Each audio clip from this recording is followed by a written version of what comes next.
As you already know, Sam recently changed his last name to Bankrupt-Man-Fried, and he's probably going to have to cut his hair finally so that people don't recognize him. Maybe that's why he's been growing it out so long, so that he could sell it in case FTX finally collapsed. I guess he's probably going to be needing that money pretty soon. As I discussed in my previous video, this dip is probably just a small price to pay for an ultimately freer cryptocurrency in the future. But a lot of people are saying that this could lead to a contagion effect that could lead cryptocurrency prices significantly lower. What people aren't paying as much attention to, though, is the fact that this could bleed all the way over into the stock market because of companies like Robinhood that are highly invested into cryptocurrency assets. For example, you might not have known that according to this SEC release, as this says right here in line 1, Samuel Benjamin Bankman-Fried bought 7.6% of Robinhood. And according to this article by The Street, this has led Robinhood to collapse following difficulties of their savior, which is FTX. With Sam Bankman-Fried filing for bankruptcy, owing his customers hundreds of millions of dollars, and probably having a tsunami of lawsuits coming his way, he's probably going to have to end up liquidating all of his assets, and that might include Robinhood. If 7.6% of Robinhood is all dumped on the market at one time, and Robinhood doesn't have their finances in order like FTX, then this could be devastating for Robinhood, and that could definitely lead to a contagion throughout all cryptocurrency-related public companies. According to their quarterly earnings reports, they had total net revenues of $361 million, all of these numbers are in millions, and total operating expenses of $535 million. That left them with a net loss of $175 million, which is definitely less than their loss of $1,317 million from this time last year, but I don't know how long they can keep this up. If they don't end up turning over a profit, then eventually they will probably collapse as well. Unfortunately though, if you look at their revenues, they were up $365 million for September 30th of 2021, but now they're down to $361 million.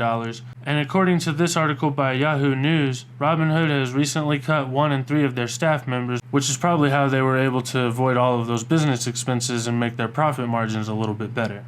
Or really just their losses a little bit less worse. Bloomberg estimated that it was among the worst debut for any company of its size, according to this article.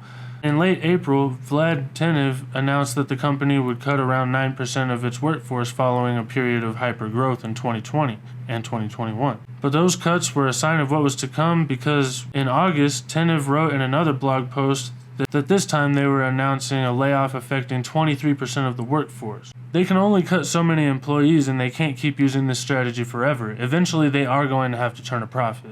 Also, this announcement of their cut of 23% of their workforce came at the same time that they were fined $30 million by a New York regulator.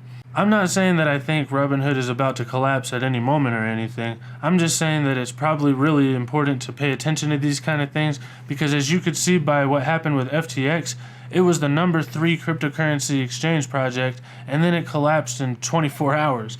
This kind of thing can happen really quickly and you want to see it coming because by the time it happens, people are going to be panicking and it's going to be too late. So this is why I'm saying we just need to keep an eye on these kind of things. But as Vlad said on Twitter today, it's just business as usual at Robinhood. Sam Bankman-Fried did say just a few days ago that everything was all good at FTX, but then they collapsed pretty quickly too.